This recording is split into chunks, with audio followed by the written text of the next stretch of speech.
Good evening, everybody. I want to thank you for coming out tonight to learn a little bit about what's going on in the city. I'm not going to spend too much time talking about the city. We're going to provide most of the time for the North Carolina DOT to talk about the project out front here and on Sunset and I-95. But again, my name's Lige Daughtridge. I'm your city council representative for Ward 5. And if you're not in Ward 5, you're more than welcome to be here because I represent everybody, whether you're a resident of Rocky Mount, resident of Ward 5, or just a taxpayer or work here in Rocky Mount. And I just want to say thank you. I do want to acknowledge a couple of people that are here in the back with the City of Rocky Mount is Brad Kerr, who's our Director of Public Works. And then we have with him Jordan Reedy, who's the Principal Transportation Planner for the City of Rocky Mount. Thank you for being here. I appreciate that. And then haven't seen everyone that's come in, but I know we have Gwen Wilkins here back over there, and she's a Nash County Commissioner. Gwen, thank you for coming. I appreciate it. And then I don't know if we have anybody that represents Rocky Mount on any boards and commissions. If you are, I'd appreciate it if you just raise your hand or stand up. So thank you very much.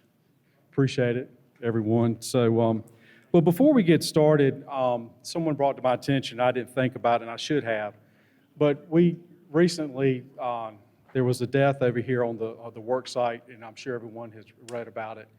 And as tragic that is, if we could just have a moment of silence so we can just keep the gentleman and his family in our thoughts.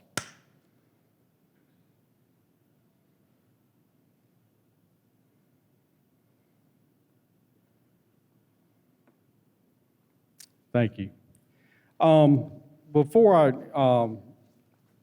we get started with the DOT, I just want to talk about, again, boards and commissions. It's vital to the city of Rocky Mount that we have our boards and commissions, such as the planning boards or utility commissions or our housing piece. And so if you are interested at any time serving on any boards or commission, please, my wife back there, Annie's in the back, please give me a piece of paper, email me, or whatever it may be, because we need citizens to get involved in Rocky Mount.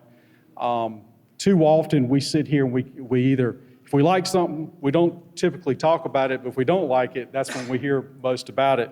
But you would have the direct say in what goes on in your community. So I strongly encourage you to do that.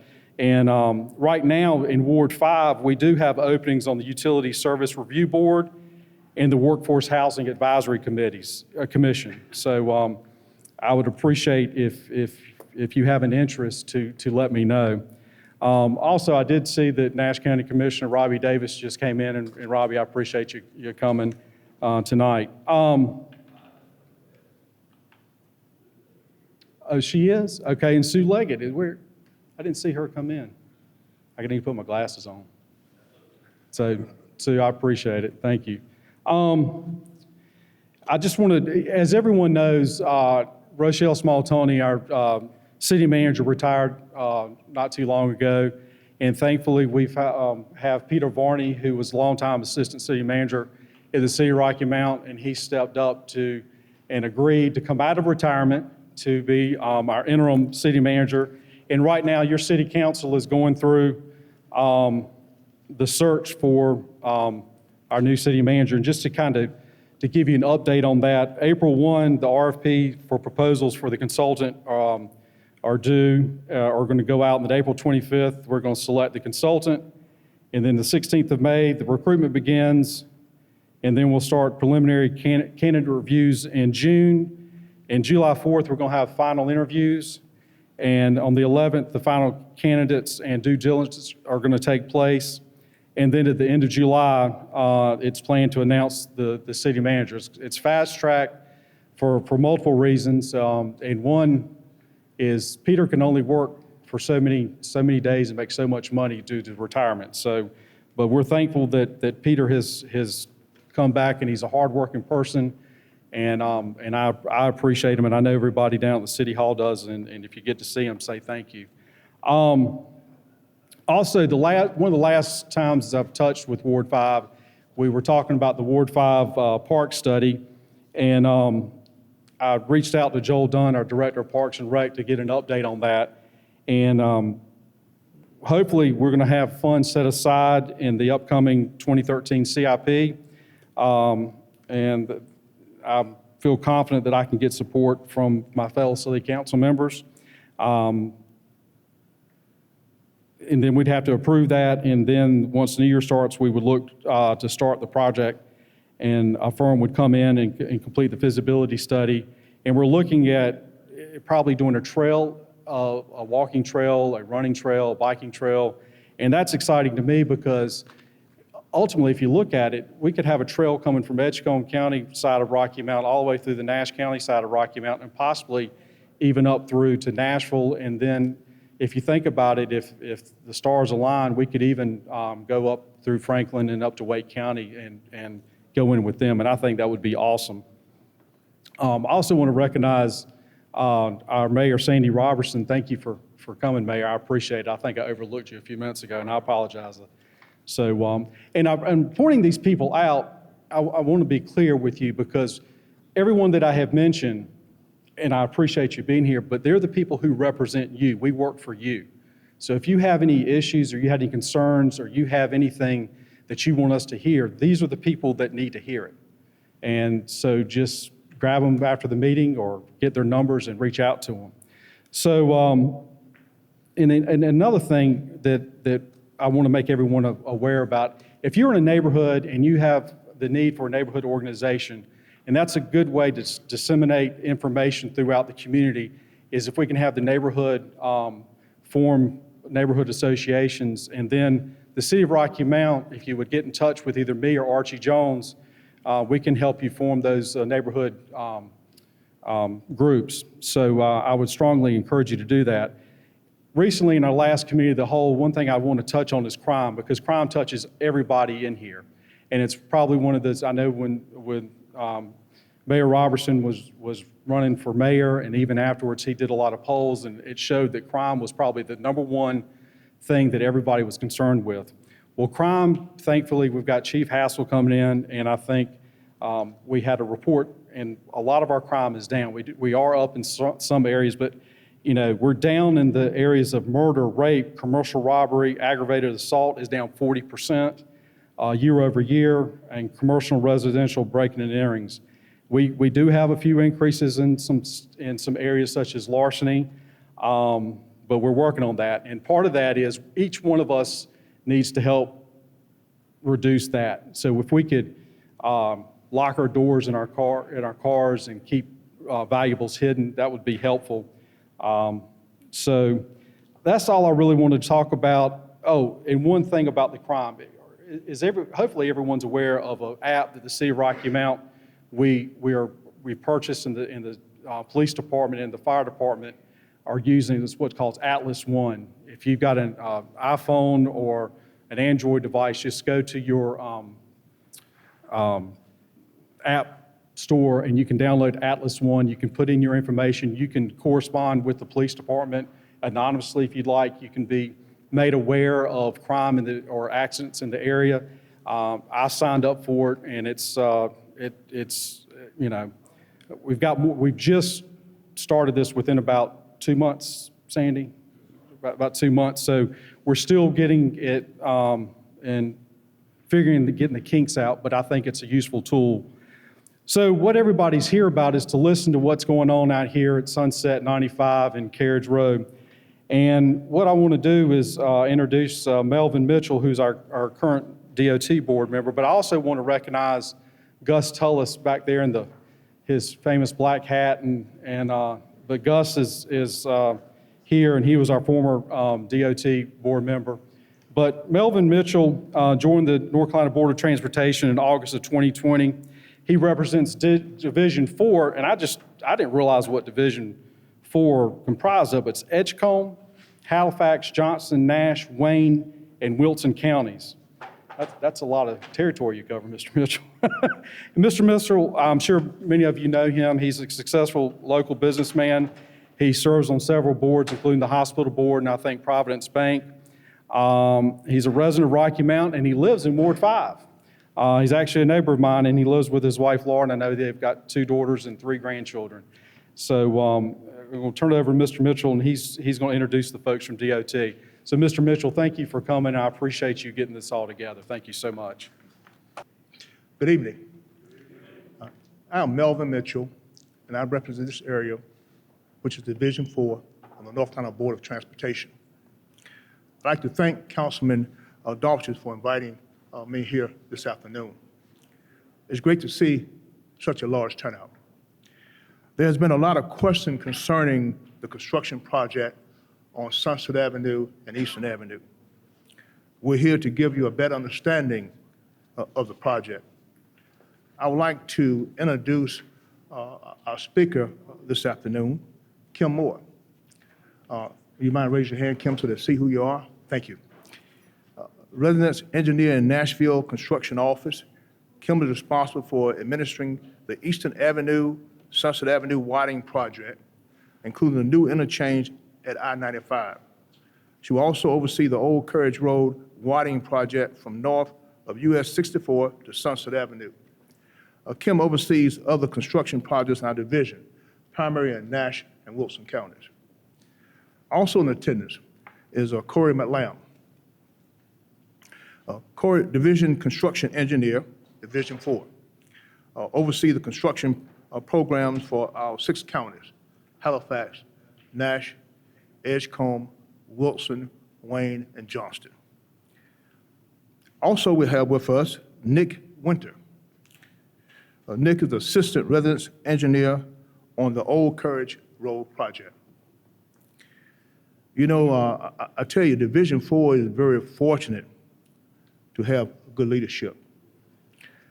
In order to get things done, you also have to have a great leader. And we have that in Division 4, and we should be proud. Kevin Boyd. Kevin Boyd, Division Engineer for Division 4, responsible for projects, development, construction, and maintenance operation for our 6 counties, and over 400 employees. We now have Kim to come up and give us a presentation and a slideshow presentation with that. Thank you. Good evening, everyone. Thank you, Mr. Mitchell, for that introduction. Again, my name is Kim Moore, and I am the resident engineer in the Nashville Construction Office. I do oversee Nash and Wilson County. But I got to tell you, a good thing for you folks, most of my work right now is in Nash County. I live here. I live just north of Red Oak, and I like what we've got going on here in our county. It's a long time coming, some of these projects. We do consider these projects as 2 projects in my office. I won't go over these fancy numbers because they don't mean anything to you, but we do have the project along Eastern Avenue and Sunset Avenue, and then we also have the project on Old Carriage Road. Tonight, when I speak to you, I'm just going to kind of combine them and call them by road names. I think it'll make it a lot easier for everybody to understand it. And at the very end, we will have some question and answers session, so if you've got anything that you want to ask at that time, we'll try to answer that, and if not, I will certainly write that down or speak to you afterwards, and I'll get that answer just as soon as I can. All right, let's see if this works. Look at that. All right, Sunset Avenue and Eastern Avenue. That's the project out here where you're going to see all the work going on. NCDOT is currently widening Eastern Avenue from Red Oak Road in Nashville all the way to Halifax Road, adding an interchange on I-95 at Sunset Avenue, and extending the existing collector and distributor lanes along I-95 at US 64. This project is 3.94 miles in length for a total of 6.63 miles of roadway construction. That's just because we have multiple lanes along the 3.9 miles. The contract was awarded to Barnhill Contracting Company for $60,507,000. It's $507,777 in October of 2019. Again, awarded in October 2019. But since that time, Barnhill has been tasked with working on the design, acquiring the right-of-way, which is a very lengthy process, and moving utilities out there. Plus, you'll see all the current construction that you'll see on site today. So they've been very busy since that was awarded in 2019. Okay, Old Carriage Road. NCDOT is widening Old Carriage Road from north of Eastern Avenue, right around the Sheetz and the EP Mart. We're going to cross US 64 up to Regis Store Road. That project is 1.185 miles in length. And the contract was also awarded to Barnhill Contracting Company for $20,329,828.19 in February of just last month, 2022. So as you can see, this project was just awarded to Barnhill Contracting about a month ago. For this particular project, when it gets started, the right-of-way has already all been acquired. Most of the utilities have been relocated, and the project, I'll get into more information soon, but the project work is going to start fairly quickly. For Sunset Avenue and Eastern Avenue, the original completion date was July of 2023. However, due to additional items that were added to the contract, items that we felt would make it a better project, and a few delays with the utility relocations, the completion date is now April of 2024. The project is currently 41.3% complete as of March of 2022. And this is all based on how much we've paid the contractor. That's how we determine how much complete the project is. The completion date for the old Carriage Road project, here in front of where we're all at tonight, is November of 2024. And the contractor plans to begin work in April of this year. So next month, the contractor plans to begin the construction on site. Okay, roundabouts, the big hot word on the projects. Sunset Avenue project includes 7 roundabouts at this time. We have roundabouts at Regency Road, Camlar Road, East Old Spring Hope Road. We have one at the entrance to Nash Community College, which is actually an existing roundabout. We're just going to be modifying it. And then if you cross Old Carriage Road, we have one going in at Arrow Road, and then we have 2 at the I-95 interchange location.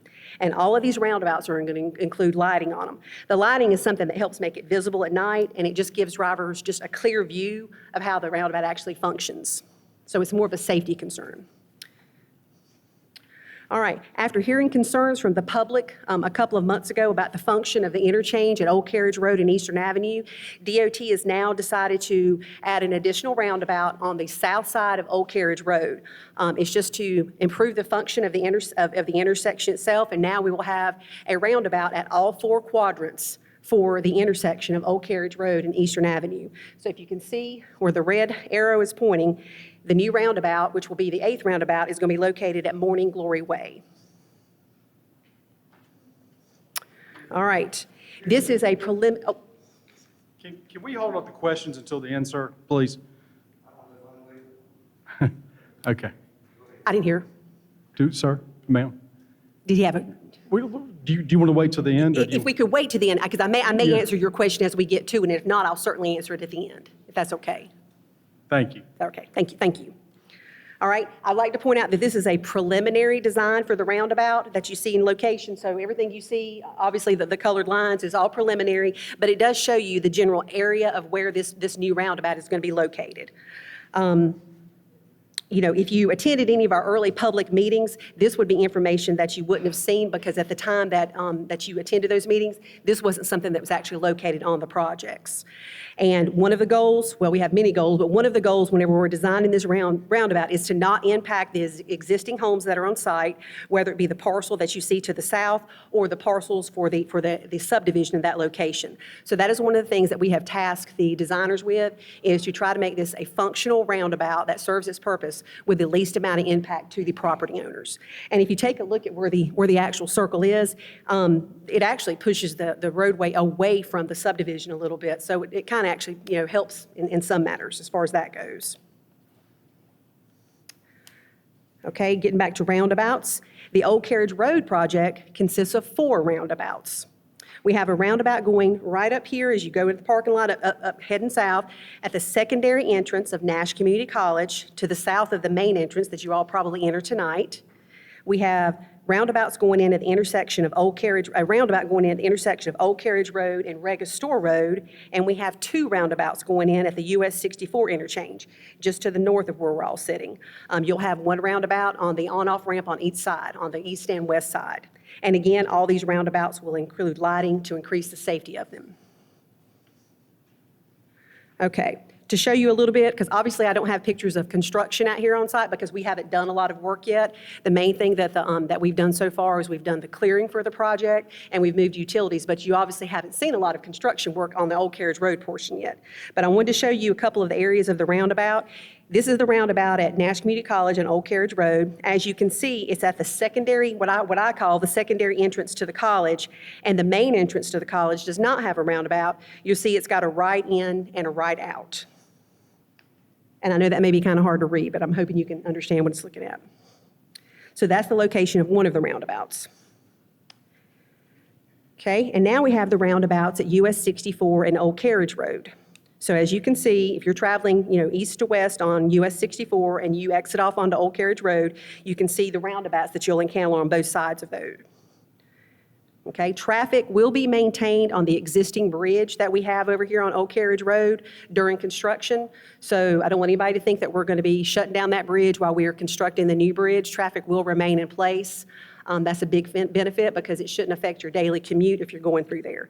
Because you guys know as well as I do, that is a very busy intersection that we have down here.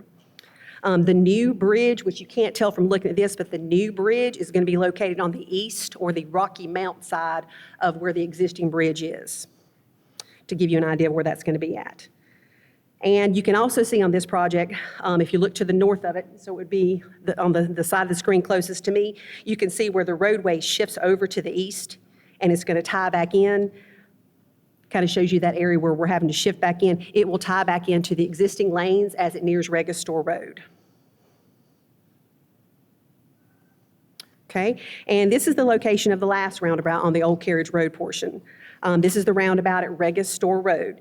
It's at the very end of the project limits, and a roundabout will go in there at Registor Road. We're not going to be building a new bridge where you see the blue area on the screen. We're not going to be building a new bridge at this location. The bridge that's on site will remain in place. It will just be brought up to existing standards because there's currently enough space out there for us to widen with the existing structure that's there, so it can accommodate our project. So that was a big cost-saving efforts.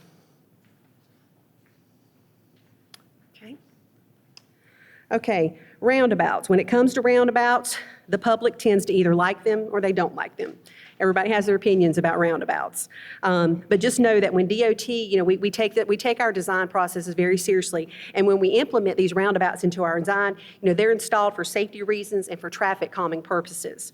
DOT did a safety study of about 30 roundabouts in North Carolina in rural and urban areas. This was done just a couple of years ago. And these roundabouts, they varied in location and in size. And the results that they got from the roundabout, now this is a roundabout versus like a stop sign or a roundabout versus a signal light, is kind of what they did the comparison to. The results overall indicated that with the roundabouts, you had a 46% reduction in total crashes, you had a 75% reduction in fatal and injury crashes, and you had a 76% reduction in frontal impact crashes. Those are big numbers. And that alone should answer a lot of questions as to why DOT implements a lot of our roundabouts. So, with numbers like that versus stop sign and signals, you can see why not only Division 4, but a lot of the divisions are shifting to using roundabouts in a lot of areas, because they have safety reasons and they serve their projects well. Okay, utilities on site. You guys you'd be floored if you knew how many utilities were along Old Carriage Road and Eastern and Sunset Avenue. I had no idea till we started looking into it. And there is a lot of stuff buried under the ground, and there's a lot of stuff hanging on the poles out there. But the combined utilities along the Old Carriage Road project and the Sunset and Eastern Avenue project, we have Duke Energy Distribution and Duke Energy Transmission. We have CenturyLink, MCNC, AT&T. We have AT&T Transmission. We have Conterra Broadband, Suddenlink, Crystal Broadband, the City of Rocky Mount Gas, a communication line, and we have water and sewer that's owned by the City of Rocky Mount, the town of Nashville, and the town of Red Oak. So that's a lot of utilities. And all of these utilities, minus the water and the sewer, all have to be moved before we can begin our construction. We have to basically get all that out of the way before we come through with a roadway. So that's why you have a lot of lead time on these projects, because it takes a lot of effort to coordinate with all these utility companies and get them to move and get out of the way and relocate. All right, Eastern Avenue and Sunset Avenue subcontractors. On the Eastern Avenue and Sunset Avenue, the contractor, Barnhill, is currently using 22 subcontractors to help complete the work on site. When can, they're trying to use as many local contractors as they can. We kind of task them with keeping things local, keep the money in the county, or at least, within our division or our area if they could. They're using companies such as Ed Braswell and Son to do the water and sewer line construction. Sanford Contractors, they're doing the I-95 bridge construction. Joyner Keeney PLLC is doing the surveying. And Mountain Creek Contractors are doing the culvert that we have near Walmart, which I'll show you a picture of later, and so forth and so forth. We don't really have a list of all the contractors that are being used on the Old Carriage Road project because we are just in the process of getting that. However, with it being Barnhill, it will more than likely be some of the same subcontractors that they're using on the other project. Okay. I'm going to give you a little bit of an update of some of the work that we've got going on Eastern Avenue and Sunset Avenue, and then I'll go through some pictures in a minute too to show you some of that construction. There's a lot going on out there. We have anywhere from, probably 4 to 5 different, what I would call, main construction efforts going on daily out there on site, and it takes a lot of people to maintain that, to inspect it, and to watch it. But currently, if you drive from pretty much Walmart over 95 to Halifax Road, you're going to see a lot of things like utilities being relocated. They're placing storm drain systems underground. They're completing the water and the sewer line installations and switching over to the new lines. They're doing a lot of grading and paving operations. They're shaping the new roundabouts. When you go through there, you can start to see the shape of the roundabouts. That's really neat to see. They've got the construction of the new bridge at I-95 going. They're building the MSE, or mechanically stabilized earth walls, in several locations. They're building the new culvert near Walmart in the bottom before you go up the hill to Regency Road. And they're also building curbs and addressing a lot of erosion control issues. The Department of Transportation takes our erosion control concerns very seriously, and we are monitored by that. And that's a big task that the contractor has been tasked with out there, is to keep all that up to spec. Okay, Old Carriage Road obviously doesn't have as much going on because that was just awarded last month.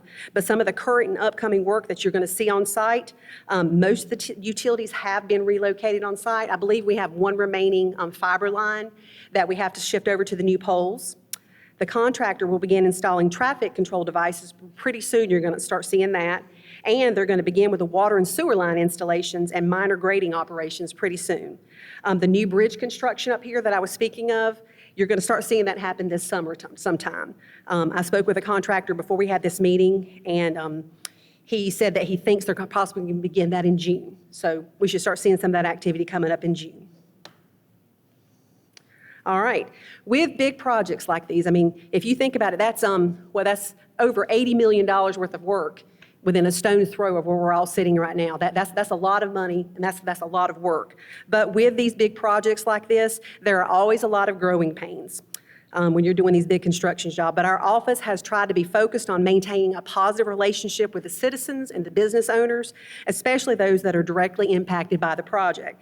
These two projects, from the location they're in, they impact, obviously Nash Community College, numerous businesses, numerous homes, a lot of farming operations, and it's located right smack dab in the middle of 2 local high schools that have, over 1,000 students each at them. So you couldn't have a busier area to be constructing these projects in. Between the 2 projects, we're going to have between 6 and 7 DOT inspectors on site to monitor both the projects and make sure that the contractor and the subcontractor is doing what he and she needs to be doing so that we taxpayers get our money's worth. And we speak with members of the public daily. I'm out on the project a lot, and I'm also in the office a lot, but I probably speak with a minimum of 2 citizens a day with questions concerning the project. And that's just part of the job, because if I lived out here and it was impacting me like it may be impacting a lot of you, I would have those same questions. But again, we are tasking ourselves with being transparent and maintaining those positive relationships.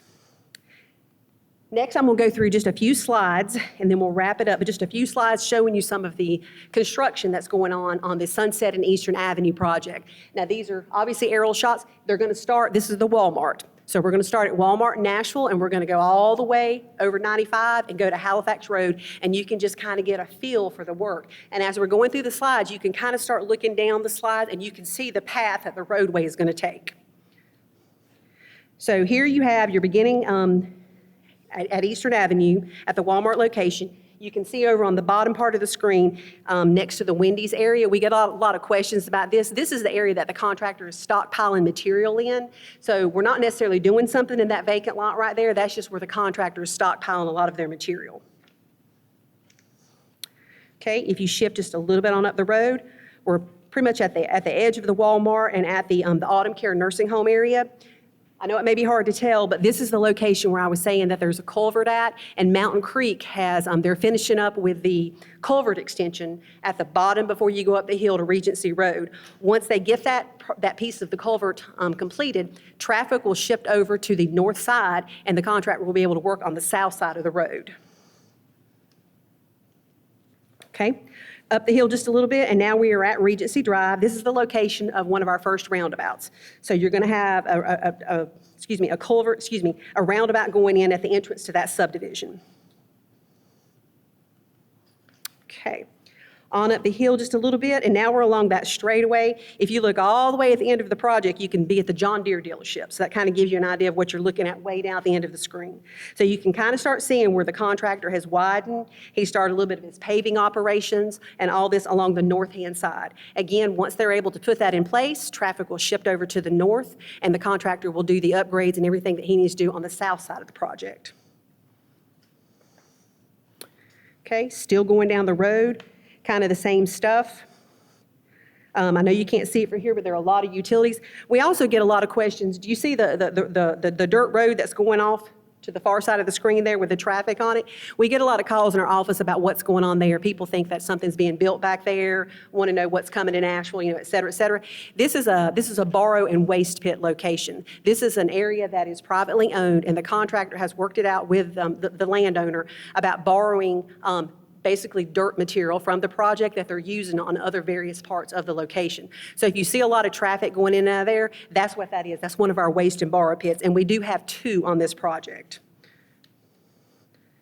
Yeah, but we've had all kinds of inquiries about what's being built back there. Okay, now we've jumped all the way down to the John Deere dealership, which is at the bottom of the screen, and Camlar Road. And you can get a really good feel for what one of the first roundabouts is going to look like. You can kind of see where the lanes are shifting over to the south-hand side. You're going to go around the roundabout, and then you're going to shift back over to the north whenever you come off of it onto the new lanes. So this is the location of the second roundabout. And here's just another picture from up above it.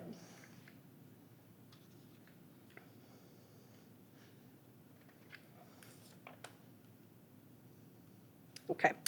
All right, this is just past Camlar Road as you're going down Eastern Avenue. Again, you can see where the contractor has built the lanes on the north side. Once he shifts that over, the traffic is shifted over, he can begin more of his work on the south-hand side. So we're heading up toward East Old Spring Hope Road. Okay, and now we are at the intersection of East Old Spring Hope Road. This is the location of the next roundabout. You can kind of see where the roundabout is starting to take shape a little bit in this location. So this is just before you get to Shell Castle Drive. Okay. And now this is where the project is really starting to take shape, and you can really get a feel for how the project's going to look. This is right at the entrance to Shell Castle Drive, just past East Old Spring Hope. And if you look way down at the far end of the screen, you can see that existing roundabout here at Nash Community College. So along through here, the contractor has already done the widening and the clearing to the south side, and they've done the paving operations, they've done the curb operations, utilities have been relocated, and you can get a real feel for how it's going through here. One thing that's worth noting is as you're going down through the project, our median that's in between the 4 lanes is a certain width, but when we got right here to this particular parcel, we did task the designers, we narrowed that median in to try to have the least amount of impacts that we could to the chapel property.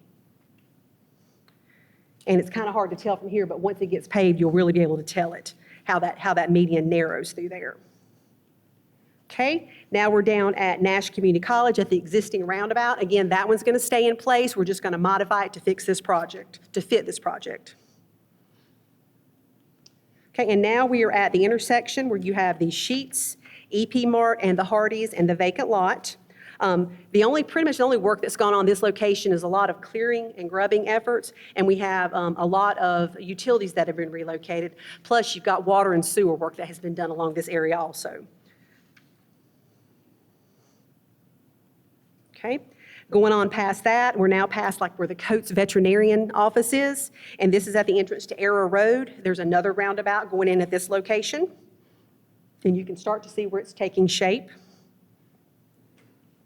Okay? Still going on down the road, we're heading up toward the I-95 location. Let's see, we're going past like the Sharks and Shooters location, heading up to 95. And now we're up to 95, and this kind of gives you an overhead look of what we've got going on in the project. Again, this will be just like the bridge that we have on Old Carriage Road. The existing structure over Sunset Avenue is going to remain in place just as it is today. Traffic will be able to keep moving, back and forth freely while the new construction of the bridge is done on the north side of the bridge. Once that bridge is completed, traffic will be shifted over and they will remove the existing structure. But they're really close together. But again, we did that because there just is not a good way to detour traffic through there. It's way too well traveled. And so they were able to design it to do that.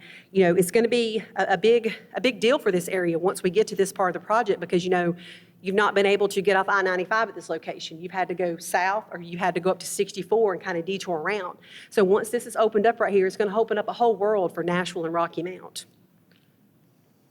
Here's another look at it. And I meant to state earlier, too, these pictures were taken about 4 weeks ago, so some of them, there's more work on site. But here's just another overhead look at what we've got going at the bridge location. You can start to see over to the far side where the piles are being put in place, where the new structure is going to go. You can also see the Duke transmission line that goes aerial. And Duke Transmission is currently out there working, trying to raise those A-frames, to raise those lines so that they won't be impacted by the project. And once you cross over the project, the contractor has done a lot of clearing and grubbing here. And that's pretty much all the pictures I have because anything further past that is just very small amounts of clearing. And the project does, the lanes tie in to the existing lanes and the way that the roadway is set up down at Halifax Road. And so that's where our project ends. So as you can see, a bulk of the work is pretty much between Walmart and Old Carriage Road and at the bridge. That's the areas that the contractor's currently focusing on where they've done most of their effort at. Once utilities are completely out of the way, we're kind of waiting on Duke Energy for a few things, and once those utilities get out of the way, you're going to see them bust wide open with a lot of paving operations, and you're going to have some traffic shifts and things like that. But we do have a very good traffic management plan set in place that will hopefully keep things moving, because even like myself, when I'm coming to work in the mornings, I go through this area also, and our goal is to kind of, impact traffic as little as we can. And those are all of the slides that I have. That's just a real general overview of the projects to kind of give you a little bit of an update of what's going on out there and to let you know some general information. We could talk for hours about each subcontractor and what they've got going on, but we won't get into all that tonight. But did anyone have any questions or comments or anything that we could generally ask? Well, Kim, thank you so much for giving us the update. And what I'm going to ask, I've got a feeling there might be a couple of questions, and I'm going to ask if you would get up if you have questions and just come right here to the microphone, because we're recording this so we can share it with the rest of the community. So if you've got a question, if you could come to this microphone where I am right now, I would appreciate it. But also, sir, I think you had a question. If you want to get up and come over here, I'd appreciate it. But while he's coming up, I did want to recognize Archie Jones back here. Archie's the one I referred to. Stand up, Archie, because I mentioned you earlier in the meeting. He's the one, if you want to start a neighborhood organization, like a neighborhood, get in touch with Archie or myself, and we're more than happy to help you organize that. And then we have interim city manager, I missed him back there, Peter Varney. Peter, if you'd stand up. Thank you, Peter. All right, so if everybody would just come up here if you've got a question for either one of us. Thank you. My name is Kenneth Dozier. I live just off of Arrow Road on Dozier Road. But my concern, one question is, your roundabouts, it's a 4-lane highway now. Are your roundabouts going to be 2 lanes around every roundabout? If you can hear me, the roundabouts, did you say Arrow Road? Is that where you are, Arrow Road? Yeah, but the roundabouts where the 4 lanes are Yes. they all going to carry 2 lanes around? I believe, let me think in my head, all of the roundabouts on this particular, now not on Old Carriage, but on the Sunset and Eastern Avenue project, yes, sir, all the roundabouts are 4-lane roundabouts. And I know that may sound intimidating, but the way it's done is your outside lane, when you enter it, your outside lane is for going around and maybe exiting off at one of the upcoming, whichever road you're going on, and the inside lane is if you need to go all the way around to go to another area. That makes sense. Are you concerned about the function of them? Well, I was just wondering, I've noticed Camlar, you pretty much got a roundabout there. Correct. And it looked like it's going to be 2 lanes going round. But the inside lane doesn't hardly look like big enough for automobile, more or less a tractor-trailer truck. That picture was a little bit deceiving. The inside lane, what is it called, the inside of the roundabout? It's what's it? The apron, there we go, yeah. The inside of the roundabout, and I don't believe it was actually completed yet, is an apron. That picture was a little bit deceiving. What you saw on that particular slide, the inside? I've been to the site, I've seen the site. Yes. Yeah, And, that's the apron area. Okay. So but they and the roundabouts are designed, as far as the function goes, they're mountable roundabouts. So if you have like a large 18-wheeler or a tractor or a large fire truck or something like that goes through there, I'm not giving them permission to do it, but technically they could go straight through the middle if they had to. I mean, they're mountable roundabouts for those large equipment in case they can't make those turns like maybe a smaller vehicle can. So. Okay, now, So all that has been taken into consideration. the next concern I've got is where the chapels live between, whatever that subdivision is. Between East Old Spring Hope and right here. Yeah, but anyway, when you're going to Rocky Mount, the eastbound lanes, did they think they were building a Daytona 500 track when they put that bank around there? Because you're definitely not going to have any speed much with all the roundabouts you got. So why did they go that high in the air and cut his yard down so low?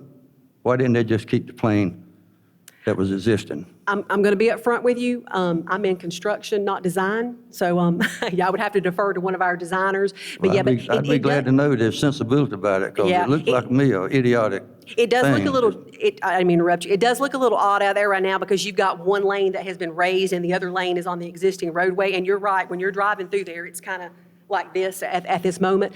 I think it's going to look a lot better once we get to the final construction and the northbound side of the lane is brought up to the same elevation. I think it'll look a lot better and maybe not seem quite as Daytona-ish as you refer to it once that's completed. Well, you raised the right-hand lane going east. There wasn't any really need to raise the left-hand lane if you'd have kept the right-hand lane down. Now they're going to raise the left-hand lane up to make both of them up in the air. I just think it was a foolish design, whoever it was and whoever approved it in. Yeah. That's just my opinion. It's not going to change now, and I know it. I understand. But now, my last thing I want to talk to you about, Yes, sir. I understand you're going to have no left turns at the intersection where Hardee's, Chic, and EP is at. Correct. And what are the tractor trailers going to do coming off from Old Carriage, wanting to go to Rocky Mount, and they got to go down to a circle and turn around? Yeah. And what kind of design idea was that? So for example, well, let me back up because we get a lot of questions about this in case you hadn't been to one of the meetings that we've had. We do have a lot of concerns about that. There are no left turns at that intersection, right up from where we're all sitting tonight at the Sheetz, Hardee's, and the EP Mart. A big reason that was done was basically to try to lessen the impacts to the community and to those businesses. It pretty much came down to, if you want a left turn, then we're not going to have a Sheetz. If you want a left turn, we're not going to have an EP Mart and a Hardee's. And they looked at all the different scenarios they could, and any scenario that they came up with where we had a left turn, you were shutting down one of those businesses. And a couple of the scenarios even were taking out some of those homes in that subdivision. So when it comes to taking businesses, taking homes, having community impacts, that's the last thing that we want. So I think it's worth a 90-second sacrifice to go to the red light, go to a roundabout and turn back around in order to keep the community intact and save those businesses. I will never stand up here and be able to convince everybody of that because, I understand that people are used to the patterns that you drive. But think about, the projects that we've had recently in the Rocky Mount area, like near the Hobby Lobby, and if you want to go over to Big Lots, you can't go straight across. Now you have to take a right. You have to go up to the little light there, which is within eyesight. You turn around and come back. When it first happens, you were probably all a little skeptical of that also. But literally, it was done for safety reasons and for the design, and it's the same thing on this particular project. When it came down to, are we going to put in roundabouts or are we going to impact the community, the businesses, the homes, we chose the alternate that had the least amount of impacts on it. So to your question about if we have a tractor or 18-wheeler or whatever going down through here and they need to go to Rocky Mount, they will go up to the light. They have the option of either taking a right, going to the existing roundabout down here at Nash Community College, looping around, and then going on to Rocky Mount. Or they can go straight, go down to the new roundabout that I was referencing at Morning Glory Way, loop around, come up to the area, and take a right and go to Rocky Mount. You're gonna So they'll go just have to through- adjust their driving patterns when it You're going comes to to send the that. traffic trying to go to one point through the intersection twice to get there. I understand, yeah. Yeah. But you have to All right, understand now, I'm also. going to ask you something else that may get a little touchy with you, and you you're can fine. answer it. You may not know, you may know. Yes, sir. It's a design build Correct. job. Correct. I do know that Barnhill was outbid by PLT by quite a bit. But because of the design bid, DOT apparently thought their design was better. I'm questioning whether it was better or not. But now, I'm going to throw this out. Rumors fly, and you don't know who's telling truth or what. But is it my understanding that Barnhill did not realize the amount of utilities in this intersection? So he asked DOT to let him go this route so he could make a profit rather than make a loss in his design? Now, is that a true statement or not? I do not want to speak for the contractor, but he is correct. When this project is what we call a design build project, and we did have four teams that were designing, and they submitted their designs and their bids on the project, and they're scored on different topics. So it's not just on cost, it's on a lot of other things that are taken into account. And Barnhill did, they won the particular contract. As far as your question about the designs, the utilities, I don't think anybody really knew the amount of utilities. And what you have to understand, when they're bidding on this project back in 2018, they're not going into a full depth hardcore design of this project. They're looking at certain aspects of the project, taking it into consideration. And so at the time, they may or may not have taken into account all the utilities that they had to work with. I can't speak for them. But like I said earlier, there are a lot of utilities out there. And that was another reason that, we couldn't include the left turn at that area also, because what you have to understand, when you're driving down the road, it's not just a road that we're working with.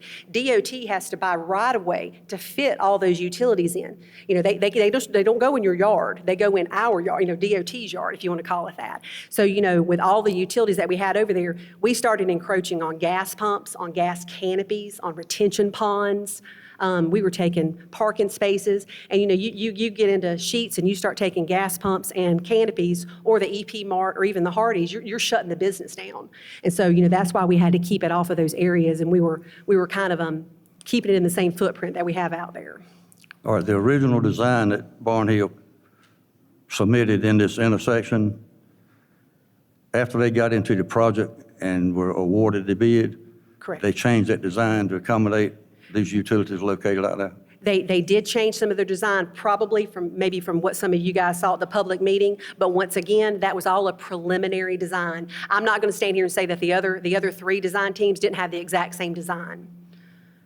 So I don't want to speak Okay. something I don't know about. I'm gonna let somebody else have the podium, but Oh, I you're just fine.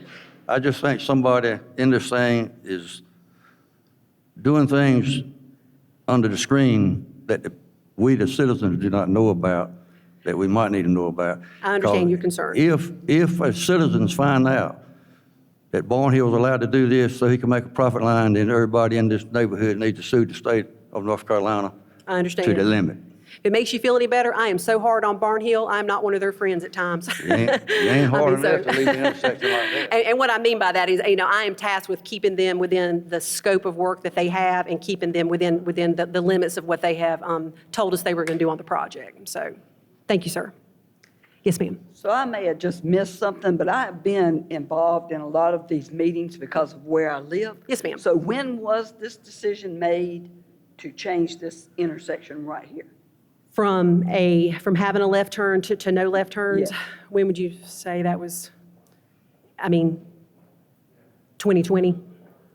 That's exactly when it was. It was in February of 2020, because I should have recalled that because it was right before COVID hit. The absolute first time that I've heard this, and I think I've been to every meeting. But my question is, because ma'am. I live in the front of that neighborhood, how are y'all gonna keep the 18-wheelers from going down Morning Glory and then coming up West Street to get on the Sunset? How's that gonna? We will probably try to handle that with signing, plus, if I was driving an 18-wheel, if we see something like that happening, that's something that we could certainly contact, like the local sheriff's office or the highway patrol to try to help us monitor that. But, you know, if I'm driving an 18-wheeler, that, you know, you can tell that that's obviously a subdivision road. And there might even be some rules and standards about them driving through those areas that they're not permitted to do so. But we will try to make sure that we sign the project properly and things like that, because we have no intention of routing traffic through that area like that at all. I mean, I guess, you know, the other thing that bothers me is I've been told over and over that this has been on the books for like 10 to 12 years. So why did they allow Sheets and Hardee's to be put where they're put? Why didn't they put them back in the first place so that all this could be done? I understand your concern. That was decisions that I'm not involved in, but I do understand your concerns with that. They're legitimate concerns. Okay, my last question, and I know this really may be stupid. You're fine. But why does the DOT, like, when they started down there at Walmart Yes, or Market Leader Realty, Yes, ma'am. why did they not just like, let's do this end before they like tear everything up? And I mean, it just seems like it would be more efficient in a lot of ways to do a section and then, but. Yeah, so you're saying that versus them working everywhere along the roadway. Right. I understand that. For this particular project, you know, first of all, we don't tell the contractor how they build the road. We just monitor it. So we can't really go in there. We do have stipulations in the contract for certain areas that they're allowed to work in during certain times of the day. And even like here at the Nash Community College, even stipulations for months that they're allowed to work in. But as far as that goes, the contractor was basically just trying to work in areas that they had available so that they don't have, you know, because they've assigned a certain number of crew people to be out there and work, and it only takes so many to work in this area, so they're trying to keep everybody busy and work as many areas as they can, and it does feel like they're kind of working a puzzle out there right now. A lot of that has to do with the utilities that have not been relocated. If you drive out through there, you're going to see large mounds of areas with poles sticking out of them, you know, and that's where Duke Energy has not finished with their utility relocations, and once they get those done, they'll obviously, you know, grade that down and do that area, but the utilities impacted a lot of where they could work on this particular project. I know that may not completely answer your question. And back to what you were talking about the public, that decision was made up here at this intersection in February of 2020, and we all know what happened in March of 2020. That's when COVID hit, and you know, we were not holding public meetings at that time. I do say that my office included may have some fault in that we should have reached out more to the citizens, especially the ones in this areas, and share that information a little bit better, a little bit more efficiently. But I guess COVID threw us all for a loop during that time. So. Thank you. Thank you, ma'am.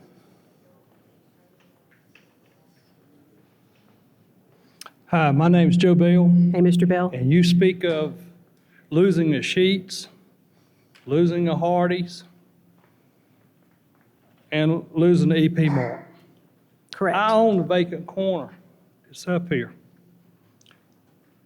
It's not to everybody's knowledge, but Chick-fil-A came to me and wanted to build on that vacant lot. In the process of negotiation, they have learned y'all put no left turns in. It's been over 3 months, and there will probably be no Chick-fil-A because of that. You talk about losing places up here. You're losing places you haven't even got yet because of putting in a no left turns. I know Chick-fil-A is in some destination-driven places. I've seen them. And when they made an offer and wanted to buy it, they went and they hired somebody up in Raleigh about the driveways and the areas and access. And the first thing they told them, DOT has now gone back and put in no left turns at that intersection. So I just want to tell you, you not only you might not lose the EP Mart or Sheets or Hardee's, but you've lost other stuff by not putting left turns. That doesn't even want to come here now. I understand your concern. And You know, our that's- hopes are that, are you, That's it. okay, yeah, I didn't want to interrupt you, I'm sorry. everybody needs to know what you're losing that you haven't even had yet, had the opportunity to have. And you were, you know, that's all I wanted to say. I understand. Hey, I've got 3 kids. I would love for Chick-fil-A to go in there. You know, I understand your concern with that. You know, what our hopes would be for that, for Chick-fil-A or for anybody else that might want to develop in that area. I know when I'm traveling, and my parents live in the mountains, and every time we go home, we get off exit 180, and when we get off exit 180, we go to specific restaurants when we go there. And we have to go kind of around ourselves, around our way to get to, you know, the gas station that we like and the restaurant that we like. And it's not a straight shot, but you know what? It's where we want to eat, and it's where we want to get our gas, so we make it happen. So I would hope that Chick-fil-A, you know, would not let limit them of that. And if there's anything that our office could do to speak with them about maybe some other possibilities for some other entrances along either Old Carriage Road or at the roundabouts or something like that, Mr. Bell, I'd be welcome to speak with them along with Bobby Livermore, our district engineer, if that would help with those efforts at all. So, yeah. Thank you for pointing that out, though. Yes, sir. My name is Stephen Farsheepy. I live in the West Street Crossing Yes, sir. neighborhood. Yes, sir. As West Tree Road, intersection of West Tree Road and Sunset, are you gonna put a stoplight there? We do not currently have plans to do so. Okay. Excuse me, we do not currently have plans to do so, but it is something that if we see something is needed at a future date, that's something that could be considered. But there's currently no plans for that, no, sir. Okay, in your construction, are you planning to put any sidewalks? Yes, sir, we are. We have Okay. sidewalk along this project starting from from pretty much the Sheets and the Hardy location, going all the way into the end of the project in Halifax Road, attaching with existing sidewalk that is there. And we have a little bit of sidewalk going from the Walmart up to, it doesn't go all the way up to Regency Road, but up the hill partly to Regency Road, to, I think to Forest View Road, I believe it is. So we do have sidewalk there. But yes, sir, we do have sidewalk going along that location. What about bicycle lanes? What about what? Are you gonna have any kind of bicycle lanes on this in this construction? No, but it's what we call a multi-path. It's a little bit wider than your standard sidewalk, but it's not bicycle lanes, no, sir. Okay. Okay, my next question is, on that Morning Glory Way? Yes, You sir. say you have a roundabout. Are you gonna raise the Old Carriage Road up higher and make it more visible when traffic is coming out of Morning Glory Road? Yeah. And I'm sure that will reduce any kind of traffic accidents that could happen. So I know you're gonna raise that road up? Because I walked along that road myself, and Yeah. I look around, it's clear. Yes. Then I turn around, look again, and there's traffic coming uphill Yeah. to me. And I There is a think, little bit of a dip right there, and I there's a can little see it in dip. my So head. if I know that exactly road what you're can be talking about. raised up, Yeah. I think I can be Yeah. happy with that. That is definitely something that we can ask our design team to take a look into. You know, Okay. they're currently designing that roundabout, like literally, they just got it 4 weeks ago and started the design on it, so we're in the real early phases of that. But site patterns and things like that and grades are definitely something that they take into consideration. So we hope to leave it better than it is now.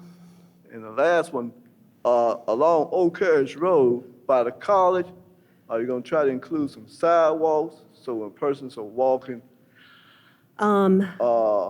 Yeah. across from like Brown Auditorium, they're gonna walk there to the Yeah. building farther that way? Yeah, we do have some sidewalk going in. I apologize, I'm drawing a blank right now on what the plans look like. There's a lot on this project about that area, but I know we do have sidewalk along the old Carriage Road portion. I'd have to check the Sunset portion to see if we do Okay. have anything. You know, there is So- some already in place over there, but I don't think it goes all the way back to the roundabout location, if that's where you're referring to, the existing roundabout location. So in your construction, are you gonna reduce speed limits?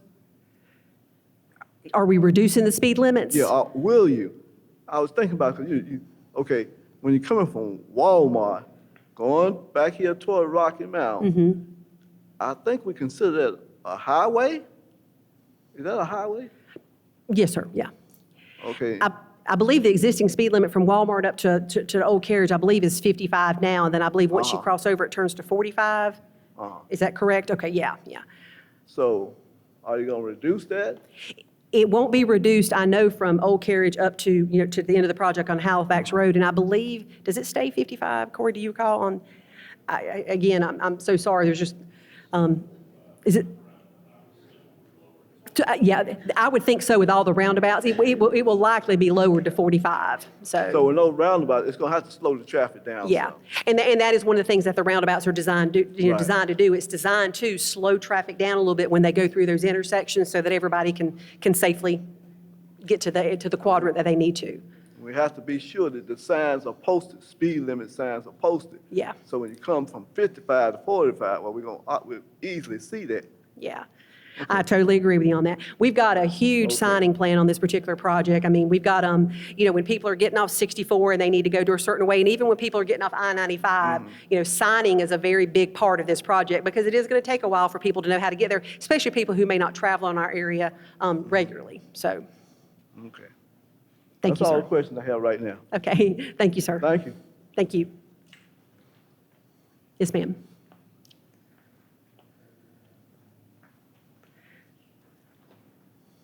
Yes, ma'am. Hi, I'm Janice. nice to meet you.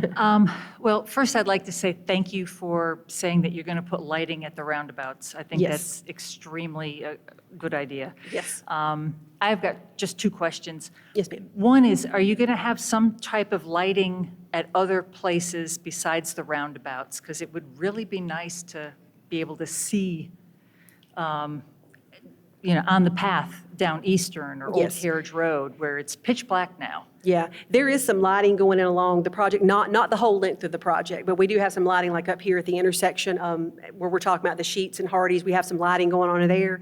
And lighting is something that if we see that there's safety concerns, anything that we can add very easily add to the project if needed. But, we do have it going in at all the roundabouts. We've got a little bit of lighting going on here at this intersection. Does the bridge have any lighting? The bridge may have some lighting, I'm not sure. But that's something that if we, once it's constructed, if we see we've got any areas of concern, we can definitely take that into consideration. It can be added. That's Yeah. great.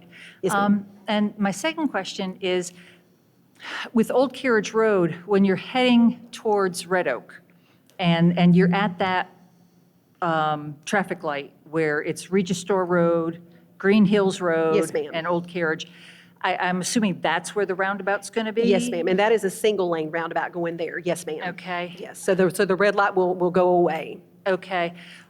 Back in 2014, I think, well, maybe it was 2016, when we had one of the storms, one of the really big flooding storms. Yes, ma'am. That intersection was like 5 feet underwater. I remember. And that's how we, because I live off Old Carriage, and that's how we learned that people were actually able to get out on 43 and go the back way. But what plans or steps are you taking to make sure that in another storm, which I'm sure we're going to have at some point, Yes, ma'am. that the roundabout is not completely submerged? We can only do so much to control Mother Nature, but the elevation of the roadway at that intersection is being raised a little bit. We do have new drainage when I say drainage structures, not the actual bridge, but we do have new drainage structures going around the roundabout to kind of try to take out and disperse some of the water if it comes down through there.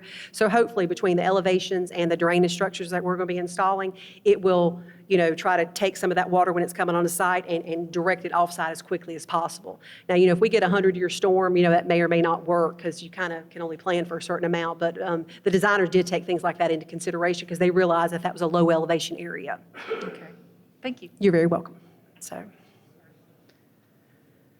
We've had the last two people, we're standing up right now because we've got to wrap this up. Three people. yes, ma'am. Yeah. Hello, my name is Myra, and I do live on Morning Glory Way. Yes, ma'am. About the roundabout that is coming at the entrance to Morning Glory Way, I'd like to know if during the construction of that roundabout, will that part of Morning Glory Way, will that entrance be closed? And if it will, what are the high school students how they're going to get to the high school?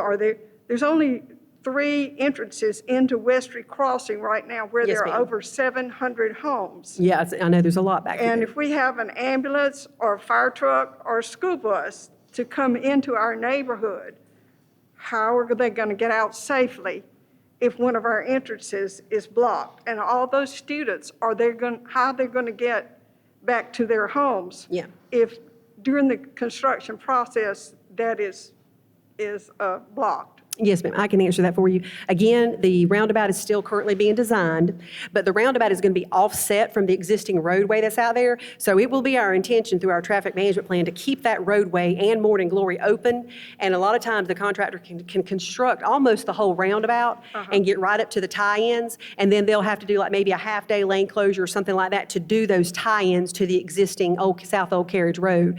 So, and those are things too that, we can ask the contractor to do on Saturdays, Sundays, evenings. We can maybe adjust when they can and cannot do those tie-ins to accommodate all the traffic that we have for Morning Glory. There's a lot of student. And especially the schools, Yeah. Exactly, yeah, right, because thank there is a tremendous amount of traffic through there. But that is all something that we will try to take into consideration through our traffic management plan to have the least amount of impacts that we can there. But it does help that that roundabout is offset from the existing roadway, yeah. Yes, ma'am. Hi, my You name have is to jump up. Madison. I also live in that West Street Crossing Yes, neighborhood. ma'am. So is the road that's leading to the new roundabout that's going to be on Morning Glory, is that road also being widened, or is that going down from 4 to 2 lanes? So you're talking about is South Old Carriage Road Yeah. going down to the roundabout? Yeah, once you cross over Sunset, so everything is kind of widened around it. We're only widening from pretty much the sheets in the EP Mart back this way, Okay. like heading right in front of where we are all Okay. tonight. When you're heading south on there, it's widening right at the red light area right through there, and then it goes back into 2 lanes.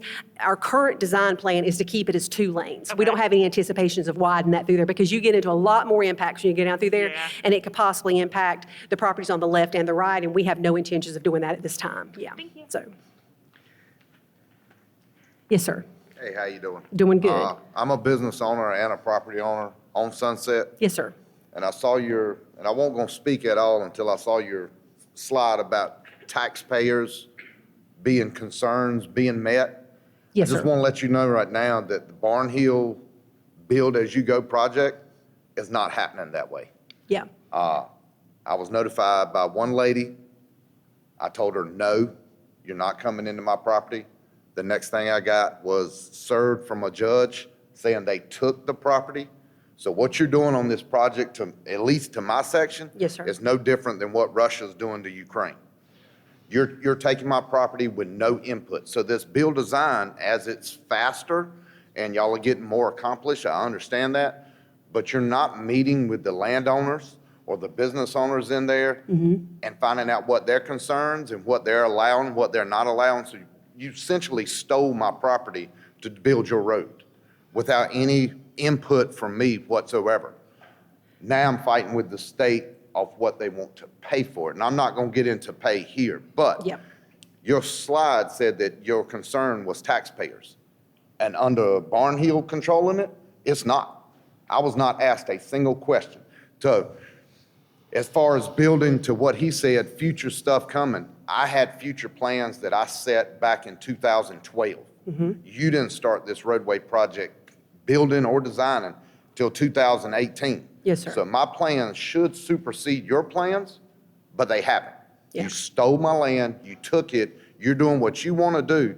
This taxpayer has no representation. And before you say, hey, contact your representatives, phone calls and emails to both the state representatives and the federal representatives, not one single phone call or email back to me.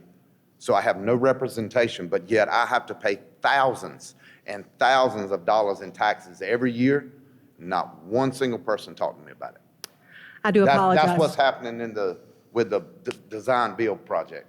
I understand your concern. I'm not a right-of-way agent, but we do have right-of-way agents. Again, I'm not a right-of-way agent. We do have right-of-way agents that reach out to the property owners, and they go through the whole process of negotiations, and whether it's settled, condemned, They didn't reach out. They came and said, here's where we're gonna take. well, I do understand that, and in our defense, when we're building a road, we have limited parameters that we have to work in. We can't build a road like this.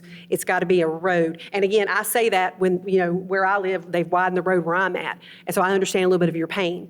But it's the nature of building roads, and if you have concerns like that, and I strongly encourage you to do this if you've not already settled on your property, to try to negotiate some of that through either a settlement or a condemnation progress. And as far as the contractor reaching out, we have tasked Barnhill with trying to notify people when they're doing construction efforts in front of their property. Now, I'm gonna be upfront with you folks. We have no control over utilities. I don't know when Duke's going to be there. I don't know when CenturyLink's going to be there. I don't know when MCNC is going to show up. And so what happens on a lot of times is I'm getting calls, hey, there's people working in the front of my business, whatever. I drive out there, it's Suddenlink. You know, Suddenlink doesn't call us and don't let us know. So I do apologize if you're having people entering, that area to do the work. Hopefully, if it's the contractor themselves doing work, they're trying to notify people before they do actual construction activities. But the utilities, we are still kind of struggling a little bit with making sure that they notify us of where they're going to be so that we can notify the property owners. That's something that our office will have to work on. But if you have some specific concerns, we could meet in the office one day and we can talk about that if there's anything specifically that I could instruct to the contractor to try to help the process a little bit smoothly. So, thank you, sir. Yes, sir. I may be Whitley, and I just want to bring a subject up that I've seen happen too many times when we're riding in these roads. Yes, sir. You lift the pavement up, you put curb and gutter there, and it drains the road great. But people's yards that used to drain to the road ditch, Yes, sir. that has now disappeared and been covered up, Yeah, now have a flooded front yard yeah, and nowhere for the water to go. yep. Who do they go to address that issue, and what is their recourse Yeah.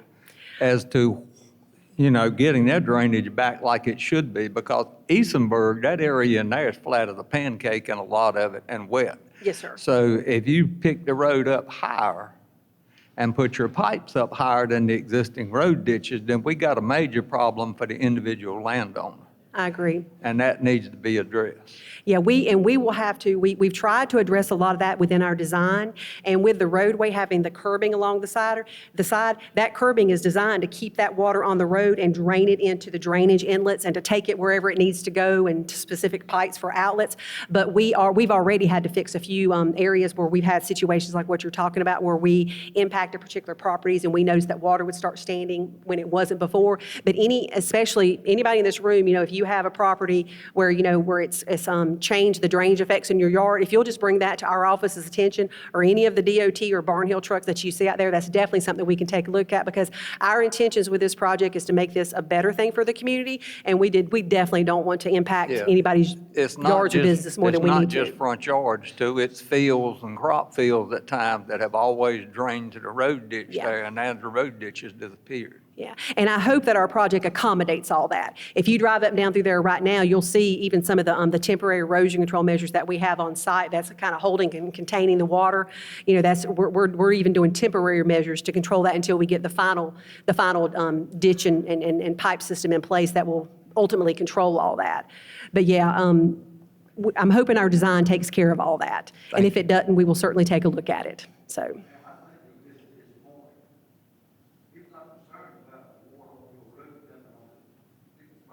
Mm-hmm.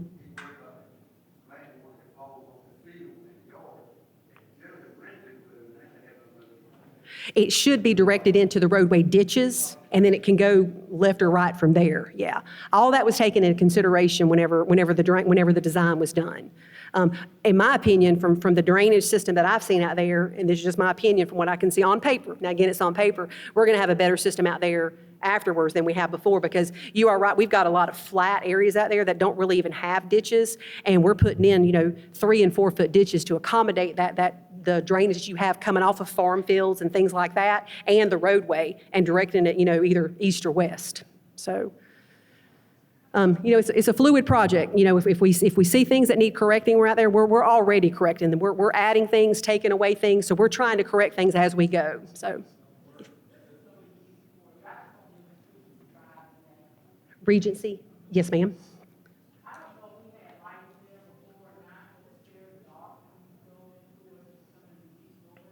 Okay.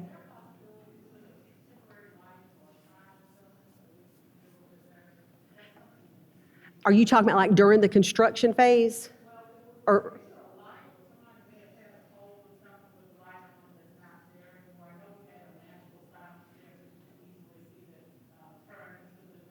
Yes, ma'am.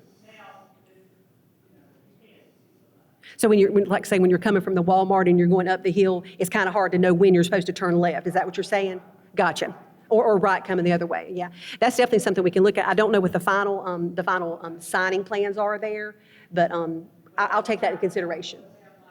Yeah, exactly. Well, once we have the roundabout, it's going to be all lit up. So, thank you, ma'am. Kim, I appreciate you coming and taking the time to Thank you. inform everybody, and Mr. Mitchell, thank you for coming.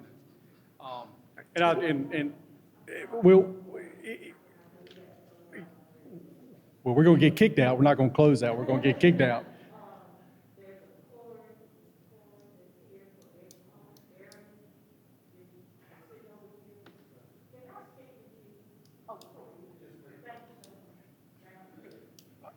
But no, I want to thank everybody for coming out and appreciate the interest that everyone has. And contact information is on DOT's website. Mr. Mitchell's contact information is on DOT's website.